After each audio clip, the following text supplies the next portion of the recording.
bring a sleeping bag or anything? Bring my tarp. Okay. I've seen a couple survival shows. I know what I'm doing. Okay. All right then. I brought a sleeping bag. I've done a couple survival things. I brought a sleeping bag.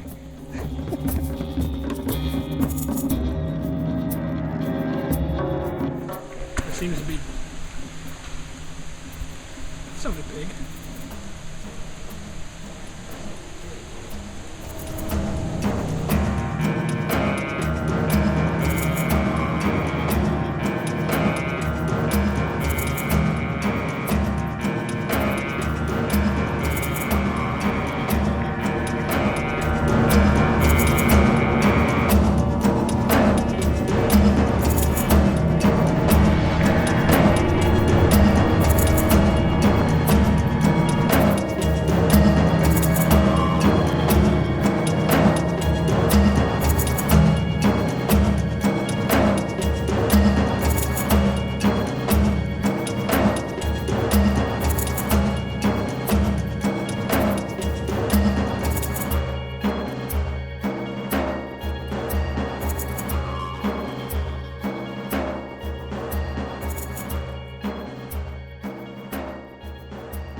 Cattail growing right there in the middle of the trail.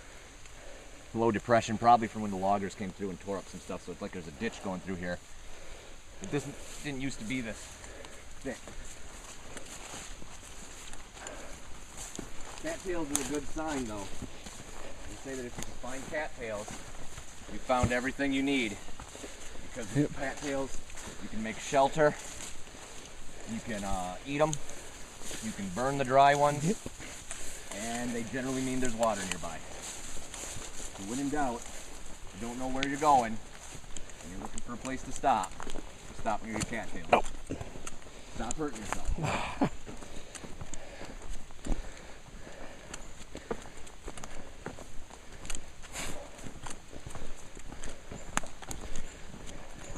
So this, right, the trails have moved since I was younger, but we used to have a spot we camped out up here, and I'm afraid now maybe it's all overgrown. From when the loggers came in, opened up the canopy by taking out too many trees, all the underbrush grew up, and it's right here somewhere. Nothing looks the same anymore. Right up there. We'll take a look at it and see.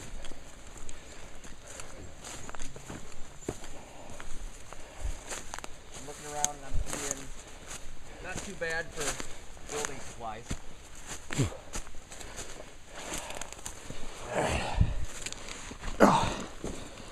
Definitely a good spot to stop for the time being. Oh wow. Hell. Then from here we can just walk down to the other spot and see what you think of that without having to carry all the stuff back and forth for no reason. Right.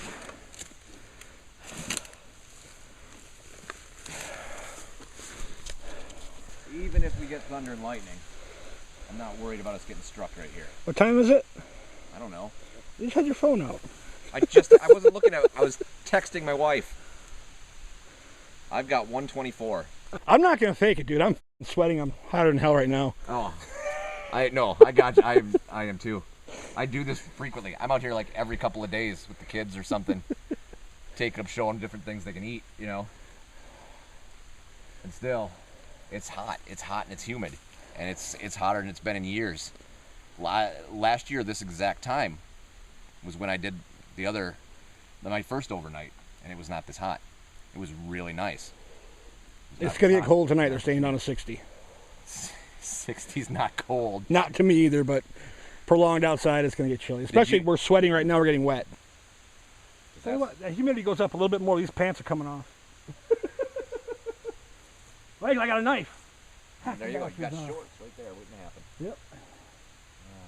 I grabbed a pair of shorts this morning too. I didn't throw them in the bag.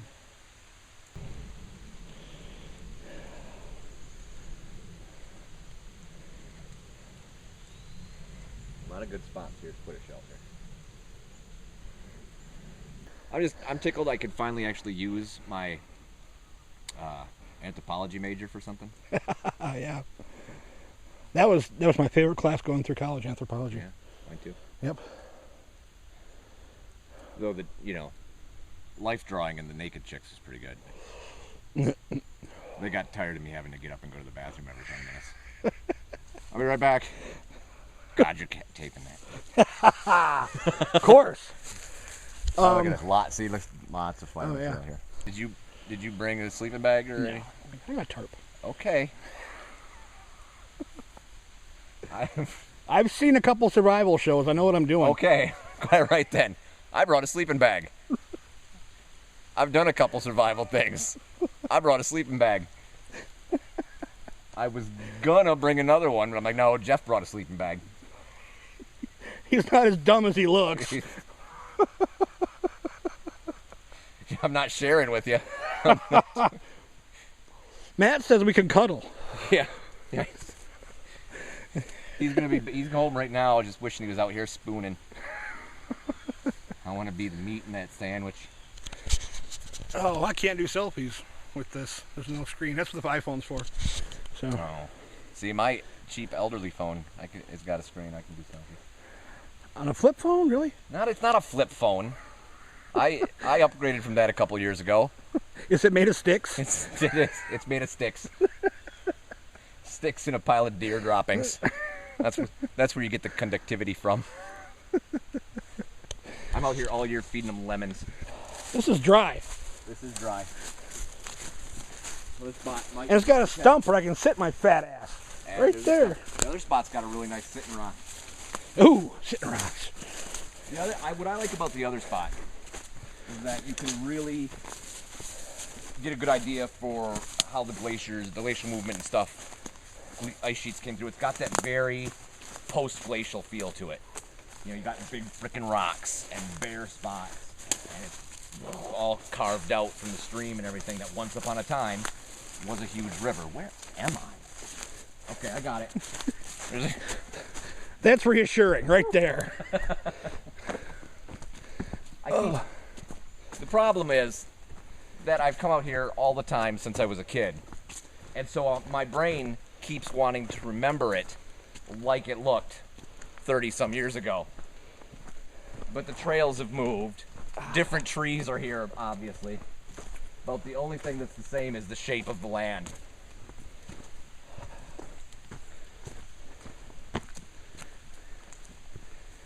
Just so you're aware, I've turned my ankle twice now. And it does hurt a little bit.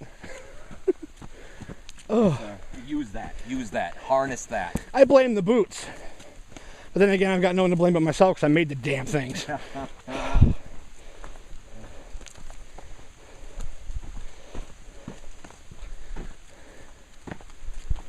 thanks to all those years of working at Wolverine, I am really picky when I buy footwear now.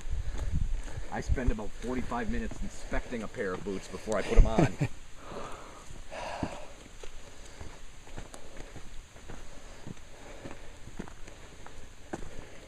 Me and Sarah, the first time we went backpacking in the Pork. Is your middle name Jane? No. Oh. I know, that would have been great. Yeah, it would have. But I had bought new hiking boots. And I know that you got to break them in, so I was breaking them in for a couple months, but I apparently did not break them in good enough, because by day 3, I'm walking barefoot through the Porcupine Mountains. Because I'm like, my feet hurt. I can't do this anymore. What do we got here? More deer tracks, I'm betting. Yeah, more deer tracks. Oh, yeah. And this City Boy track. City Boy track.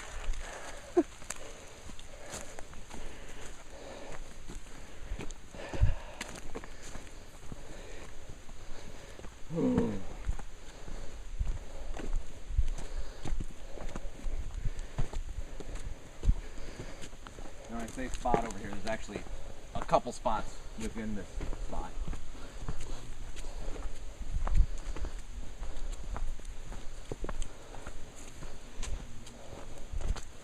Now you can barely see, it's kind of washed out right here where we're coming through. There's this little swamp patch over here, which used to be many, many, many years ago a larger pond, and it would drain down here into the creek, which is down this way, and you can see it all washed out.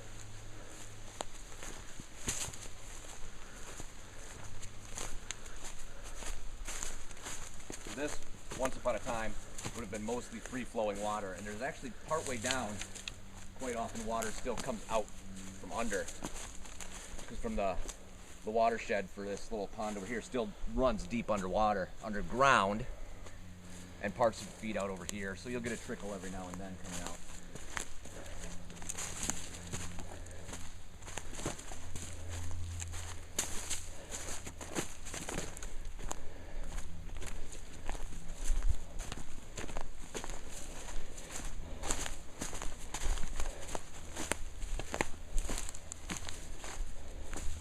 Neat thing is, if you dig down just a few, like maybe 6 inches or so, this is all sand under here. Once upon a time, these were all sand dunes. From when, like, after the glaciers receded and Michigan was pretty much mostly nothing but one huge lake. And then it starts washing up and then boom, you've got sand dunes. And all these hills are sand dunes. And then the streams run down through here. Washes more of it away, and then eventually you'd have things like beavers come in, dam it up. That all flows back and would like flood out any of the trees and stuff that had been growing, and they would die, fall into the water, decompose, and then the beavers, after 10, 50 years, whatever, they move out. The dam collapses, water all drains out, and you've got all this decayed plant matter, which is now making very rich soil, and this grows up. Will this be on the final? Yes, there will be questions. Sometimes I just ramble nonsensically so that my mouth knows how to keep working. So we got a nice spot over here. It's nice, it's open, fairly decent cover. Yeah. I've camped over here before. There's one of my fire pits right there, actually. It's got a nice view. Yes, it does. Well, at the same time, you've got just enough tree cover to keep wind and stuff from blowing up on you. Uh-huh. We're going to go over here through the washout up on this other hill. That's the second spot in this location that's very nice also.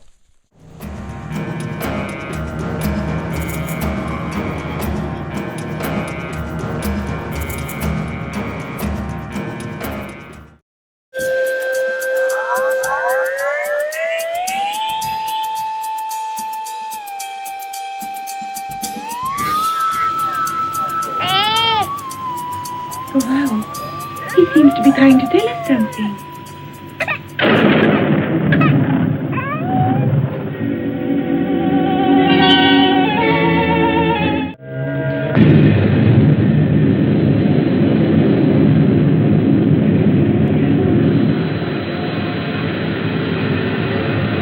Height, 50,000 feet. Estimated speed, 2,000 miles per hour. Stay where you are. The entire missile, its shell, its mechanism, was built of this crystal-like material, which I would call a poor substitute for our alloys. Poor substitute, Professor.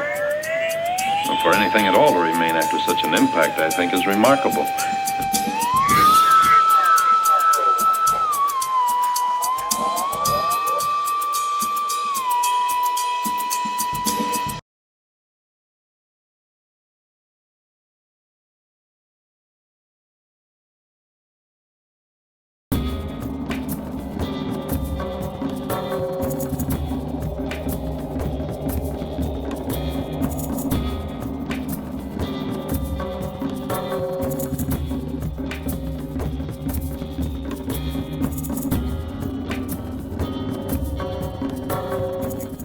Bring a sleeping bag or anything? Bring my tarp. Okay. I've seen a couple survival shows. I know what I'm doing. Okay. All right then. I brought a sleeping bag. I've done a couple survival things. I brought a sleeping bag.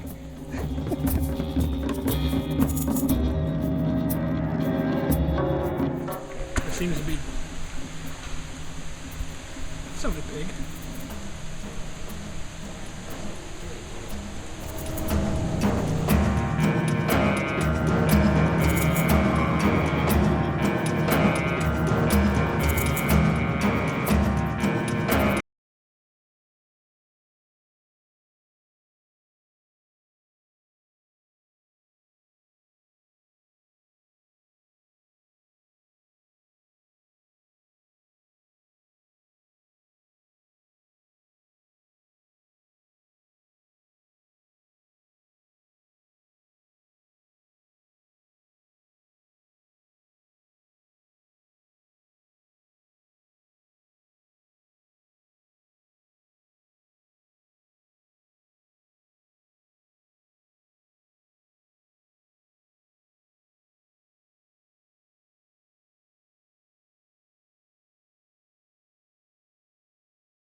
I don't know where we left off.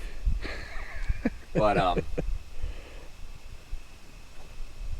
we were talking about Native American stuff, their myths and legends there, and that's an interesting thing.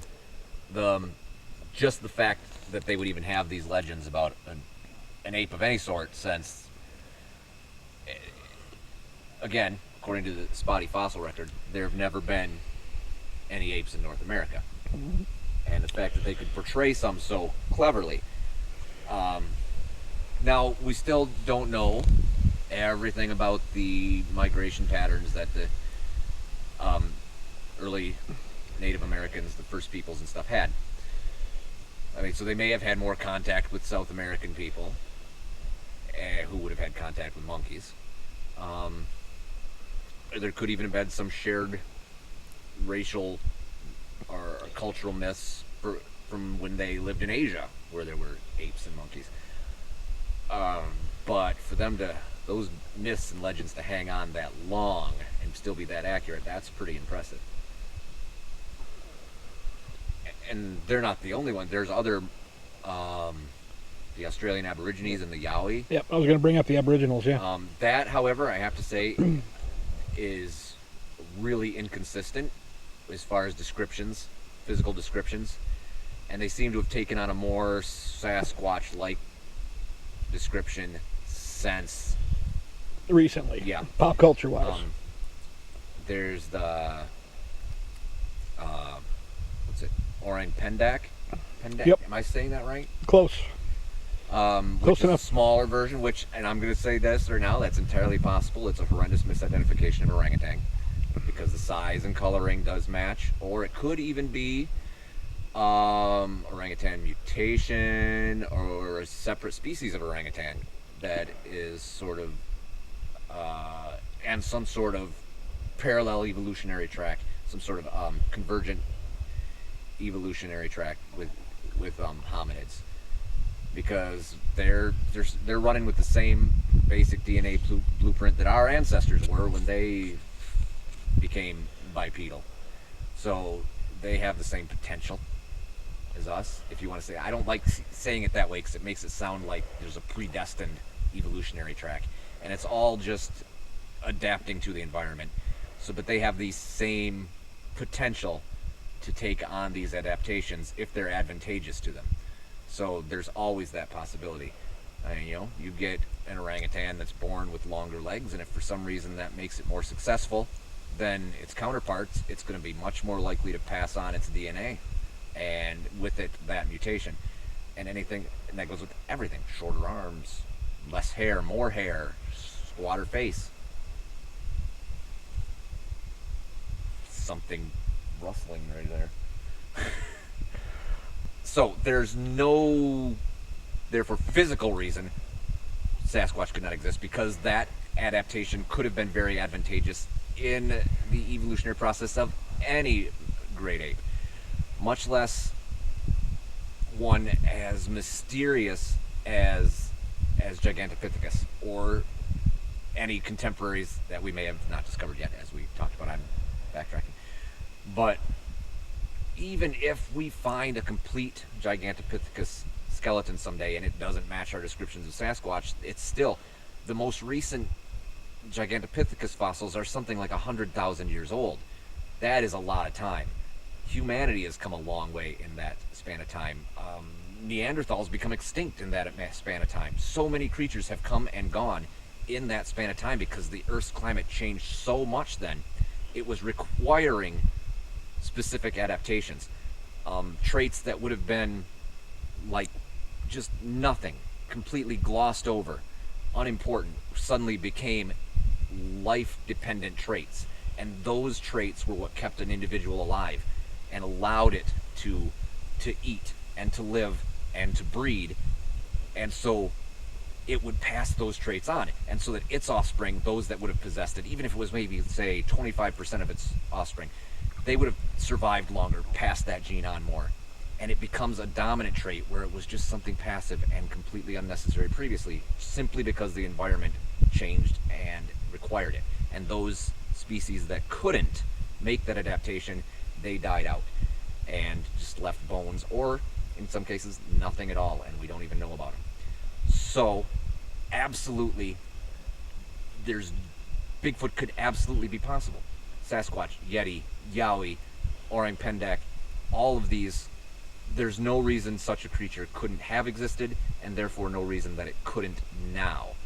And it is very egotistical of humanity to think that we know everything that lives and breathes on this planet. There's so much we don't know, and that's the beauty of living on this planet with all this diversity, is that we don't know, and there's always something else to be discovered. Because if there wasn't, what would be the point?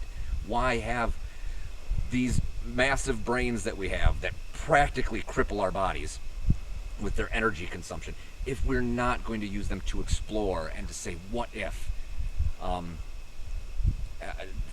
If we're just going to say, yep, I've got all the answers, I don't need anything else, there's no point. There's just, why? All you're living for then is money. Couple points. I'm not entirely sure Neanderthals actually completely died out. I mean, what if the museum versions of Neanderthals are not accurate? We're giving them way too many human traits, and they actually are more Bigfoot-like than we would I was ever going to thought. get around to that too. Because we don't know, because all we know have our bones. So we don't know that Neanderthal wasn't covered in hair. And I don't think they died out as long ago as people thought, because that DNA research that came out a year or so ago says that there is still Neanderthal DNA in most of the population, and in some concentrated populations in Asia, I think vary between 2 and 3% of Neanderthal DNA still in the system. But they found I think the Icelandic peoples had the lowest. I'll fact check it and I'll put the right stuff on the screen. There was a variation between 2 and 3%, 3% being the most, still carrying Neanderthal DNA. I think one of the places where modern Homo sapiens and Neanderthals coexisted for the longest was in I want to say like in the Middle East, and they've some remains show modern Homo sapien traits and Neanderthal traits in the occasional one, to suggest that there may have been interbreeding there, and if so, then there's no reason it couldn't have been completely intermingled in with humanity, and they could have simply bred them out, or as we said before, they could be the basis for Neanderthal right there. We said over the past several thousands and thousands of years, tens of thousands, 12, 20, 10, hundreds, numbers of thousands of years. All right, we're talking big, amazing numbers, or small numbers, less amazing. Any number going back to environmental need for change could have caused any number of physical characteristics to become dominant. So you throw out a ballpark number, 10,000 years last ice age. Sure, yeah, exactly. That would have been the perfect time.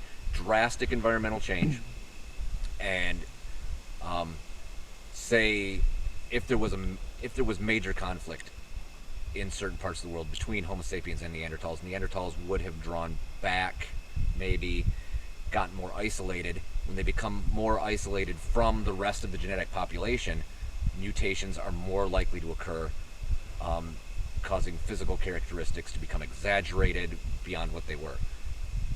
There's that. Like you said, we don't know precisely what they look like. We can measure the bones to know how tall they were, or the size of muscles based on the anchor points on the bones, and we can do all that stuff to know what a face looked like, but we don't know what was on that skin. We don't know what color the skin was, anything about hair growth. Well, the same with dinosaurs and feathers. Exactly. We made dinosaurs look like reptiles for so many years, when they more closely, most likely, look like birds, because they've got a whole lot of dinosaurs with bird feather plumage in the fossil record now. So dinosaurs were probably a lot more bird-like than we ever attributed, because we thought they were lizard-like. Yeah, exactly. So even though I myself don't have first-hand Bigfoot experience, I have no trouble accepting the fact that such an animal easily did exists. At least something very, very similar.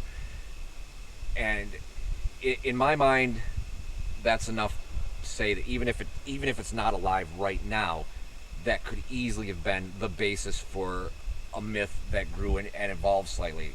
I mean, look, even modern, recent times, we have myths that have grown out of proportion. I mean, you look back now when they find all these records of soldiers from like the Civil War, and we find out that battles didn't happen at all the way they were recorded, things like that. I mean, that's fairly recent history, and it's stuff that we were taught in history books, and then you find out that it's wrong. So anything like that, it's well within the realm of possibility.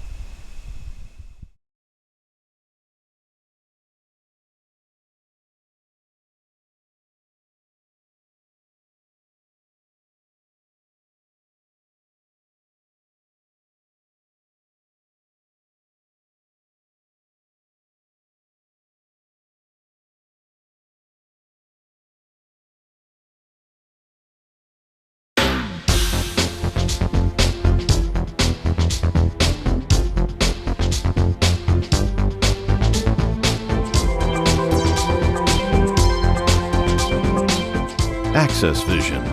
Your voice, your community.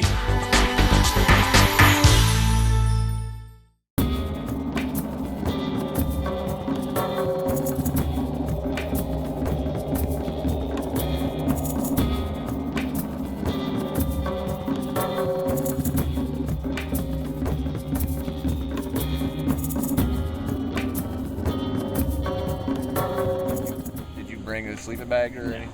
My tarp. Okay. I've seen a couple survival shows. I know what I'm doing. Okay. All right then. I brought a sleeping bag. I've done a couple survival things. I brought a sleeping bag.